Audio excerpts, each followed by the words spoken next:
Taro's reward. A young woodcutter named Taro lived with his mother and father on a lonely hillside. All day long he chopped wood in the forest. Though he worked very hard, he earned very little money.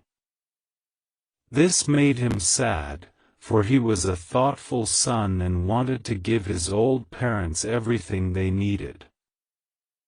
One evening, when Taro and his parents were sitting in a corner of their hut, a strong wind began to blow. It whistled through the cracks of the hut and everyone felt very cold. Suddenly Taro's father said, "I wish I had a cup of sake. It would warm me and do my old heart good." This made Taro sadder than ever, for the heart-warming drink called sake was very expensive. "How do I earn more money?" he asked himself. "How do I get a little sake for my poor old father?" He decided to work harder than before. Next morning, Taro jumped out of bed earlier than usual and made his way to the forest. He chopped and cut as the sun climbed, and soon he was so warm that he had to take off his jacket. His mouth was dry, and his face was wet with sweat. "My poor old father," he thought. "If only he was as warm as I." And with that he began to chop even faster, thinking of the extra money he must earn to buy the sake to warm the old man's bones. Then suddenly Taro stopped chopping. What was that sound he heard? Could it possibly be rushing water?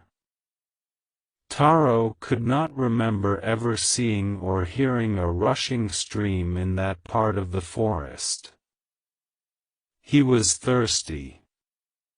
The axe dropped out of his hands and he ran in the direction of the sound.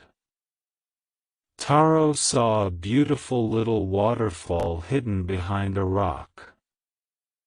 Kneeling at a place where the water flowed quietly, he cupped a little in his hands and put it to his lips. Was it water? Or was it sake? He tasted it again and again, and always it was the delicious sake instead of cold water. Taro quickly filled the pitcher he had with him and hurried home. The old man was delighted with the sake. After only one swallow of the liquid he stopped shivering and did a little dance in the middle of the floor. That afternoon, a neighbor stopped by for a visit. Taro's father politely offered her a cup of the sake. The lady drank it greedily, and thanked the old man. Then Taro told her the story of the magic waterfall. Thanking them for the delicious drink, she left in a hurry. By nightfall she had spread the story throughout the whole village. That evening there was a long procession of visitors to the woodcutter's house. Each man heard the story of the waterfall, and took a sip of the sake. In less than an hour the pitcher was empty.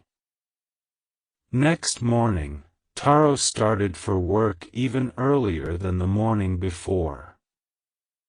He carried with him the largest pitcher he owned, for he intended first of all to go to the waterfall. When he reached it, he found to his great surprise all his neighbors there.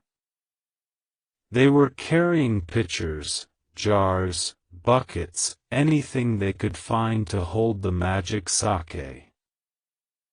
Then one villager knelt and held his mouth under the waterfall to drink.